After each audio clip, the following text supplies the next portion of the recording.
Hello friends, स्वागत है आप सबका हमारे चैनल में। हम लोग अपने वीडियो में सीडीपी के यानी कि सीटेट की एग्ज़ाम की प्रिपरेशन कर रहे हैं, जो कि आज का वीडियो भी हमारा सीडीपी से रिलेटेड है। इसमें हम बाल विकास एवं शिक्षा शास्त्र का अध्ययन करेंगे, उसके नोट्स का, जो कि पेपर 1 और पेपर 2 दोनों के लिए बेहद ही कारगर साबित होगा आपके आने वाले सीटेट एग्ज़ाम के लिए। और इससे पहले भी हमने एक वीडियो बना रखा है इस नोट्स पे, जो कि उस वीडियो में हमने विधि और विकास ये दोनों के बारे में विस्तार से अध्ययन करा दिया है। दोस्तों, अगर आप सभी को देखना होगा तो चैनल पे जाके वो वीडियो भी देख सकते हैं। और आज की वीडियो में हम लोग बाल विकास के विभिन्न सिद्धांतों और बाल विकास की विभिन्न अवस्थाओं के बारे में अध्ययन करेंगे। तो हम लोग आज जो है वो बाल विकास के सिद्धांत यानी principles of child development pedagogy के बारे में पढ़ेंगे। पहला सिद्धांत इसमें से दे रखा है समान प्रतिमान का सिद्धांत, यानी कि प्रिंसिपल ऑफ यूनिफॉर्म पैटर्न। इस सिद्धांत के अनुसार प्रत्येक जाति अपनी जाति के अनुरूप के विकास के प्रतिमान का अनुसरण करता है। यानी कि जो प्रत्येक जाति होती है, चाहे वह मानव जाति हो, जानवर हो जिसमें हाथी दे रखा है, मानव हो, जानवर हो, पशु पक्षी चिड़िया जो भी हो, वो अपनी जाति के अनुसार ही अपने विकास का प्रतिमान यानी कि उसका सिद्धांत जो होता है विकास का बढ़ने का, उसका क्रम अनुसार उसका अनुसरण करती है दोस्तों। और प्रत्येक जाति जो होती है अपनी जाति के अनुसार बनी होती है, यानी कि उसी के अनुसार उसका विकास होता है। उसी सिद्धांत के अनुसार जैसे जैसे भी जिस जाति का भी जिस प्रकार से विकास होता है, यानी उसकी जो रचना होती है उसी के अनुसार उसके अन्य जाति का भी विकास होता है। अगला सिद्धांत देखते हैं दोस्तों हमारा दूसरा सिद्धांत है विकास की दिशा का सिद्धांत। प्रिंसिपल ऑफ डायरेक्शन के बारे में देख लेते हैं। विकास की दिशा सिर से पैर की तरफ चलती है। तो इसमें दे रखा है कि विकास की जो दिशा होती है वो सिर से लेकर पैर की तरफ चलती है। जब हमारी विकास की दिशा सिर से पैर की तरफ होती है तो इसे मस्काधोमुखी यानी कि सेफलोकॉडल सिद्धांत भी कहते हैं। तो इसमें दे रखा है इस सिद्धांत में मस्तिकाधोमुखी सिद्धांत दिया है दोस्तों, कि विकास की जो दिशा होती है वो हमारी सिर से लेकर पैर की तरफ होती है। यानी कि पहले हमारे सिर का विकास होता है, फिर हमारे धड़ का विकास होगा और धीरे धीरे उसके बाद हमारे पैरों का विकास होने लगता है। तो ये विकास जो होता है सिर से स्टार्टिंग होता है और पैर की तरफ चला जाता है। तो इस सिद्धांत को हम मस्काधोमुखी सिद्धांत कहते हैं। और दूसरा देखते हैं, दूसरी तरफ जब हमारे विकास का क्रम मध्य से शुरू होकर बाहर की तरफ होता है तो यह समीप दूरभिमुख यानी कि प्रॉक्सिमोडिस्टल कहा जाता है।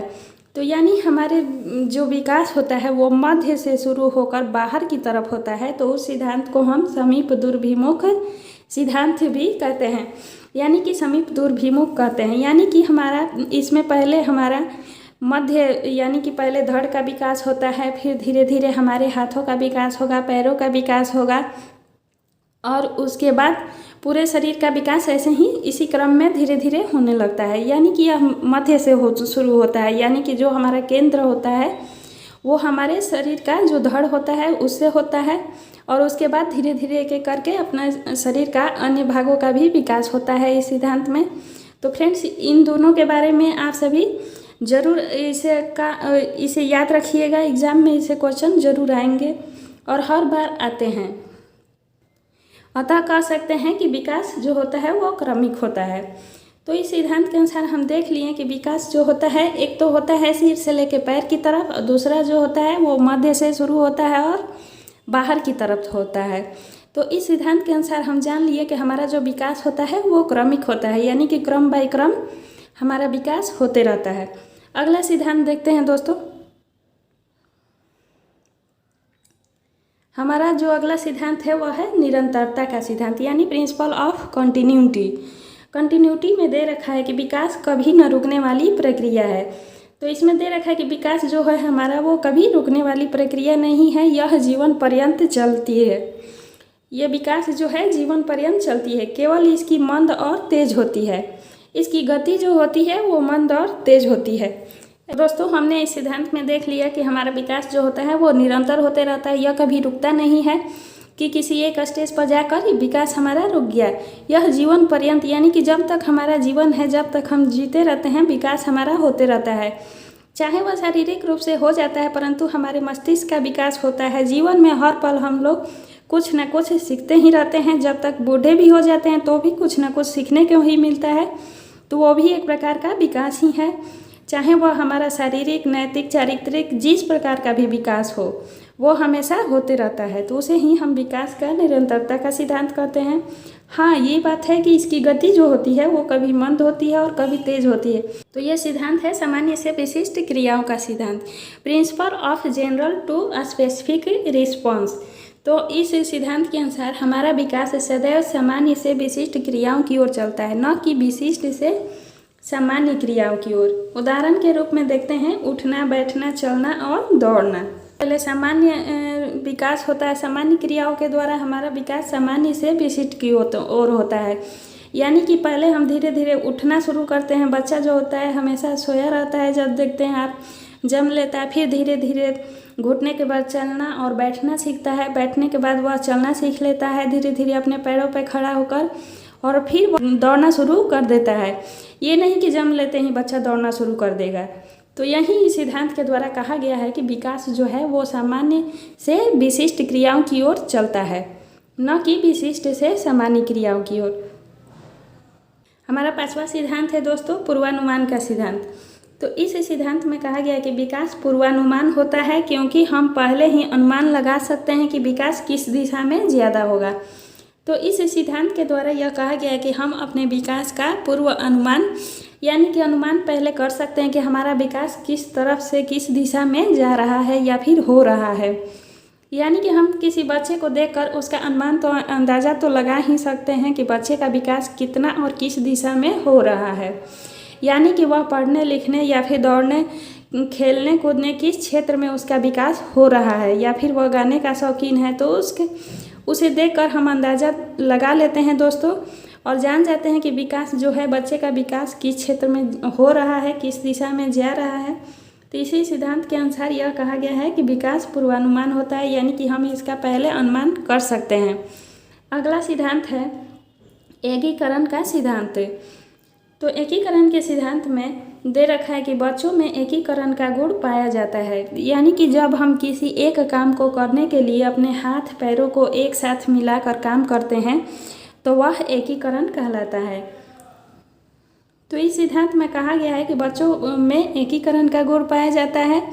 जब हम किसी भी काम को करते हैं तो अपने हाथ पैरों को एक साथ मिलाकर कार्य करते हैं तो उसे ही एकीकरण कहा जाता है, ना कि किसी हाथों के सहारे ही हम अपना सारा कार्य कर देंगे। जैसे कि कुछ उठाना होता है, उठा के लेके चलते हैं, या फिर किसी भी कार्य में हमारा हाथ पैर दोनों कार्य करता ही करता है। तो इसी सिद्धांत को हम एकीकरण का सिद्धांत कहते हैं, क्योंकि उसमें हमारा पूरा शरीर जो है एक साथ मिलकर वो कार्य करता है। अगला सिद्धांत है व्यक्तिगत विभिन्नता का सिद्धांत, यानी व्यक्तिगत भिन्नता का सिद्धांत, principle of individual differences. Individual differences के बारे में दे रखा है व्यक्तिगत विभिन्नता का सिद्धांत। तो इस सिद्धांत में बच्चों का विकास व्यक्तिगत विभिन्नता के अनुसार चलता है। किसी में विकास की गति तेज तो किसी में कम होती है। यानी दोस्तों इस सिद्धांत का विभिन्नता के सिद्धांत के अनुसार सभी व्यक्ति, यानी कि जो सभी बच्चे होते हैं, सबका सिद्धांत एक ही अनुसार नहीं चलता है। हाँ, किसी में थोड़ा तेज़ी से विकास होता है और किसी का विकास धीरे धीरे होता है।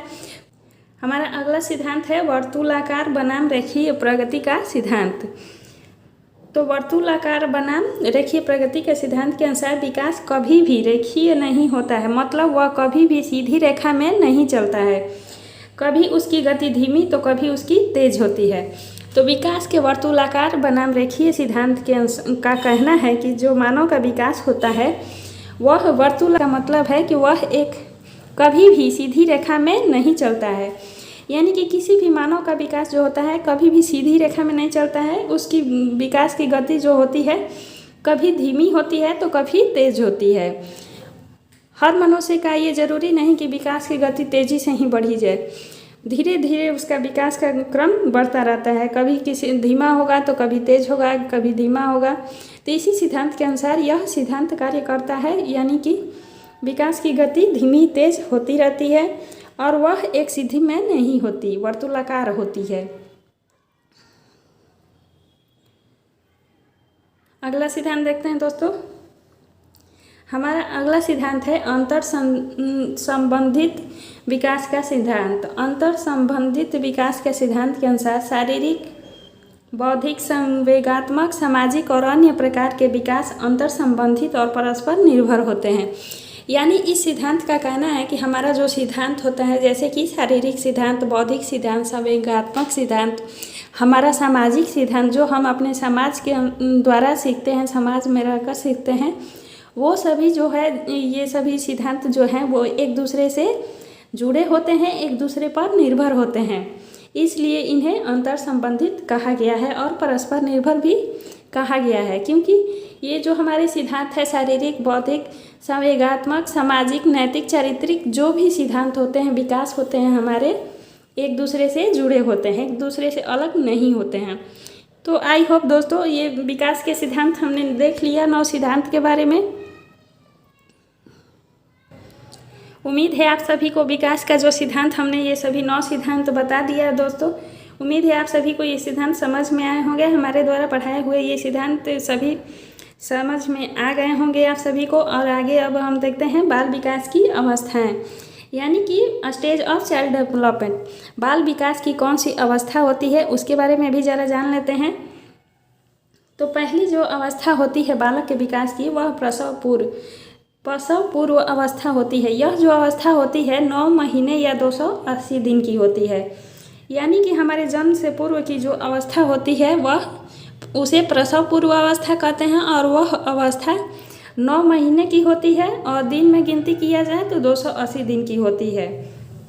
तो प्रसव पूर्व अवस्था को 9 महीने या 280 दिन में बांटा गया है। इसकी अवस्था होती है इतने दिन की। यह अवस्था माता के गर्भाधान से शुरू होता है। जब बालक की माँ का गर्भाधान होता है, प्रेगनेंसी स्टेज को ही प्रसव पूर्व अवस्था कहते हैं। यानी कि बालक के जन्म से पहले की जो अवस्था होती है वही प्रसव पूर्व अवस्था है। तो यह अवस्था 9 महीने या 280 दिन की होती है। उसके बाद देखते हैं, उसके बाद हमारी दूसरी अवस्था है शैशवा अवस्था, इन्फेंसी स्टेज। शैशवा अवस्था जो होती है वह जन्म से 5 वर्ष तक होती है। यानी कि हमारा जन्म जब होता है उसे 5 वर्ष की उम्र तक की अवस्था शैशवा अवस्था होती है। अब इस अवस्था में कुछ विशेषताएं होती हैं, शैशवा अवस्था की कुछ विशेषताएं हैं, उन्हें देख लेते हैं। शैशवावस्था में शिशु पूर्ण रूप से माता पिता पर निर्भर रहता है। इस अवस्था में जो शिशु है वह पूर्ण रूप से माता पिता पर निर्भर होता है। उसका व्यवहार मूल प्रवृत्तियों पर आधारित होता है बालक का। तो दोस्तों ये ज़रूर पूछता है एग्जाम में कि किस अवस्था में बालक का जो व्यवहार होता है वह उसके मूल प्रवृत्तियों पर आधारित होता है। तो आप सभी याद जरूर रखिएगा कि शैशवावस्था। अगला पॉइंट है, इस अवस्था में जिज्ञासा यानी कि क्यूरोसिटी ज़्यादा होती है। तो शैशवावस्था जो है, इस अवस्था में बच्चों की जिज्ञासा ज़्यादा होती है। यानी कि वो क्वेश्चन बहुत ज़्यादा करते हैं, और हमारा भी ये कर्तव्य है कि बच्चे जो जिज्ञासा उत्पन्न करते हैं उनकी जिज्ञासा को शांत करना चाहिए हमारा। तो जिज्ञासा की अवस्था किस अवस्था को कहते हैं, तो शैशवावस्था को कहते हैं। अगला पॉइंट है, इस अवस्था में आत्म प्रेम की भावना होती है। यानी कि आत्म प्रेम की भावना जो होती है वह शैशवावस्था में होती है। फीलिंग टू सेल्फ लव, बच्चा चाहता है कि वो उसे ही सारे लोग प्रेम करें। यानी कि आत्म प्रेम की भावना बच्चे में ज़्यादा होती है। इस अवस्था को खिलौने की आयु टॉय एज भी कहते हैं, और इसमें बच्चा अनुकरण द्वारा सीखता है। यानी कि बच्चा अपने आसपास के माता पिता, जो अपने परिवार होता है, समाज होता है, आस पड़ोसी मित्रों द्वारा अनुकरण करके सीखता है। तो अनुकरण की अवस्था भी शैशवावस्था को ही कहते हैं। तो दोस्तों आपने देखा कि शैशवावस्था की कौन कौन सी विशेषताएं हैं। इस अवस्था में बच्चा जो होता है अपने माता पिता पर निर्भर होता है, और बच्चे का जो व्यवहार होता है वह मूल प्रवृत्तियों पर आधारित होता है। शैशवावस्था को जिज्ञासा क्यूरियोसिटी ज़्यादा होती है। इस अवस्था में शैशवावस्था में ही आत्म प्रेम की भावना ज़्यादा होती है। शैशवावस्था को खिलौने की आयु भी कहते हैं, जिसे टॉय एज भी कहते हैं, और अनुकरण करने की अवस्था भी शैशवावस्था में ही होती है। तो दोस्तों ये सभी याद रखिएगा, टॉपिक आप सभी पॉइंट याद रखिएगा। क्वेश्चन यहाँ से सीधा पूछता है एग्जाम में। चलते हैं अगली अवस्था पे। और हाँ, एक पॉइंट बचा रह गया है इसमें, शैशवावस्था की जो एक और विशेषता होती है यह है अतार्किक चिंतन की अवस्था। तो अतार्किक चिंतन की अवस्था बालकों में कब होती है? तो ये भी शैशवावस्था में ही होती है। अब देखते हैं दोस्तों बाल्यावस्था। दोस्तों हमारी अगली अवस्था जो है वह बाल्यावस्था है। बाल्यावस्था को चाइल्डहुड एज स्टेज कहते हैं। चाइल्डहुड स्टेज जो होती है वह 6 से 12 वर्ष की उम्र तक ही होती है। और बाल्यावस्था की कुछ विशेषताओं के बारे में जान लेते हैं कि इसकी क्या विशेषताएं हैं। तो बाल्यावस्था जो होती है तार्किक चिंतन लॉजिकल थिंकिंग की अवस्था होती है। इस अवस्था में बच्चे तर्क बहुत करते हैं, यानी कि अब क्वेश्चन ज़्यादा करते हैं तर्क के माध्यम से। ऐसे बताइए तो अगला क्वेश्चन उनका आ जाता है। तो तार्किक इसलिए यहाँ अपना लॉजिक बच्चे बहुत लगाते हैं इस अवस्था में, इसलिए लॉजिक चिंतन की अवस्था भी इसे कहा जाता है, तार्किक चिंतन जिसे। और शैशवावस्था जो होती है उसे अतार्किक चिंतन की अवस्था, क्योंकि शैशवावस्था को अतार्किक चिंतन की अवस्था कहते हैं क्योंकि उस अवस्था में बच्चों में तर्क करने की क्षमता नहीं होती है। और बाल्यावस्था में बच्चे तर्क करना प्रारंभ कर देते हैं। बाल्यावस्था की विशेषता अन्य भी है जिसे आरंभिक स्कूल एज भी कहते हैं बाल्यावस्था को, क्योंकि इस अवस्था में ही बच्चे स्कूल जाना प्रारंभ कर देते हैं। गंदी अवस्था भी बच्चे को कहते हैं डर्टी एज। डर्टी स्टेज इसलिए कहते हैं बच्चों को, बाल्यावस्था को गंदी अवस्था दोस्तों इसलिए कहते हैं क्योंकि बच्चे समूह में अपने जो होते हैं दोस्तों के समूह में हमेशा खेलते कूदते गंदे होते रहते हैं, धूल मिट्टी में खेलते हुए, इसलिए इस अवस्था को गंदी अवस्था कहा जाता है। बाल्यावस्था की एक विशेषता यह भी है कि इसे स्फूर्ति या स्मार्ट एज कहा जाता है, क्योंकि बाल्यावस्था में बच्चों में स्फूर्ति ज़्यादा होती है, इसलिए उस अवस्था को स्फूर्ति अवस्था कहते हैं। बाल्यावस्था से खेलों की अवस्था गेम्स एज स्टेज भी कहा जाता है, क्योंकि बच्चे खेल खेलना बहुत उन्हें अच्छा लगता है इस अवस्था में। और आप देखते होंगे कितना भी डांटिए बच्चे खेलने के लिए निकल ही जाते हैं बाहर अपने दोस्तों मित्रों के बीच, इसलिए इस अवस्था को खेलों की अवस्था कहा जाता है। और बाल्यावस्था में जो होता है वो संग्रहण स्टोरेज की प्रवृत्ति विकसित होने लगती है, यानी कि इस अवस्था में बच्चों में संग्रहण के गुण आने लगते हैं। अगली पॉइंट देखते हैं। तो यहाँ हमने बाल्यावस्था की विशेषताओं के बारे में देखा कि बाल्यावस्था खेल की अवस्था होती है। बाल्यावस्था में संग्रह करने की प्रवृत्ति भी धीरे धीरे विकसित होने लगती है। बाल्यावस्था को टोली समूह या फिर गैंग एज के नाम से भी जानते हैं। इस अवस्था में बच्चे टोली अपने समूह में रहना पसंद करते हैं, अपने दोस्तों के समूह में रहना पसंद करते हैं, इसलिए इस अवस्था को टोली समूह या फिर गैंग एज के नाम से भी जानते हैं। यहाँ से क्वेश्चन सीधे आता है दोस्तों, पूछ लेता है इन विशेषताओं के बारे में दे देखा कि किस अवस्था को गंदी अवस्था कहते हैं, यानी कि डर्टी स्टेज की इस अवस्था को कहते हैं, तो बाल्यावस्था को करते हैं।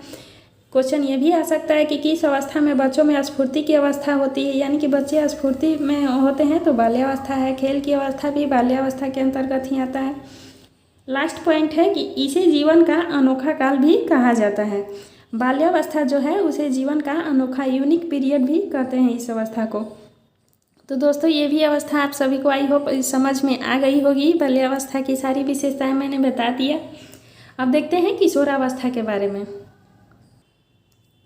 किशोरावस्था एडोलेसेंस जो उम्र होती है यह 12-13 वर्ष से प्रारंभ होती है और 18 वर्ष तक रहती है, यानी कि किशोरावस्था की अवस्थाएं 12-13 साल से लेकर 18 वर्ष तक होती है।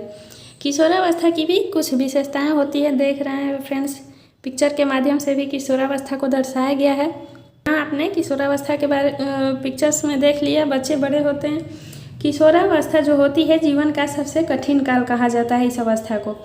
किशोरावस्था को ही संघर्ष, तनाव, आंधी तूफान और उलझन की अवस्था भी कहा जाता है। और किशोरावस्था को यह अवस्था किसने कहा, तो स्टैनले हॉल ने कहा था किशोरावस्था को संघर्ष, तनाव, आंधी तूफान और उलझन की अवस्था, क्योंकि इस उम्र में बच्चों में संघर्ष की प्रवृत्ति होती, तनाव में बच्चे रहते हैं कि आगे हमें क्या करना है क्या नहीं, अपने भविष्य के बारे में सोचना शुरू कर देते हैं। आंधी तूफान अवस्था भी कहा जाता है, क्योंकि बच्चों में कोई स्थिरपन नहीं रहता है, यानी कि वो अपने विचारों को हमेशा बदलते रहते हैं, उनके मन में अनेक उलझनें होती हैं इस अवस्था में, इसलिए इस अवस्था को संघर्ष, तनाव, आंधी तूफान और उलझन की अवस्था कहा जाता है। किशोरावस्था जो होती है उसे विषम लिंगी आकर्षक होता है, यानी कि किशोरावस्था में बालकों का बालिकाओं के प्रति आकर्षण होता है, बालिकाओं का बालकों के प्रति आकर्षण होना प्रारंभ होता है। और बाल्यावस्था जो होती है उसे समलिंगी अवस्था कहते हैं, क्योंकि बाल्यावस्था में बच्चे अपने समान जेंडर वाले बच्चों के साथ खेलना कूदना ज़्यादा अच्छे पसंद करते हैं, या फिर उनके प्रति उनका आकर्षण होता है समलिंगी के प्रति। और विषमलिंगी के प्रति जो आकर्षण होता है वह किशोरावस्था में होता है। किशोरावस्था को गोल्डन एज स्वर्णकाल भी कहा जाता है।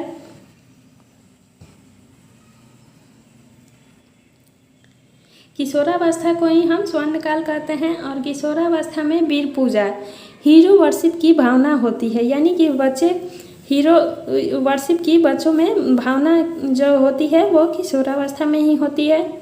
किशोरावस्था में अमूर्त चिंतन एब्स्ट्रैक्ट थिंकिंग बच्चे करने लगते हैं, यानी कि वह अमूर्त वस्तुओं के बारे में भी कल्पनाओं के द्वारा भी चिंतन करने लगते हैं। और जो बाल्यावस्था होती है उसमें मूर्त चिंतन की अवस्था होती है। बच्चे अपने सामने प्रत्यक्ष वस्तुओं को ही देखकर उसके प्रति सोच कर सकते हैं। और जो किशोरावस्था होती है इसे अमूर्त चिंतन की अवस्था कहते हैं। तो दोस्तों, उम्मीद है आप सभी को हमारे द्वारा आज बाल विकास के जो सिद्धांत और बाल विकास की अवस्थाओं की कुछ विशेषताएं बताई गई है। उम्मीद है आप सभी को आज का ये वीडियो पसंद आया होगा। अगर हमारा ये वीडियो पसंद आया होगा और डेली हमारे साथ नोट्स प्रैक्टिस करने के लिए हमारे चैनल के साथ बने रहें, इसे अधिक से अधिक सब्सक्राइब करें और अपने दोस्तों में भी शेयर करें।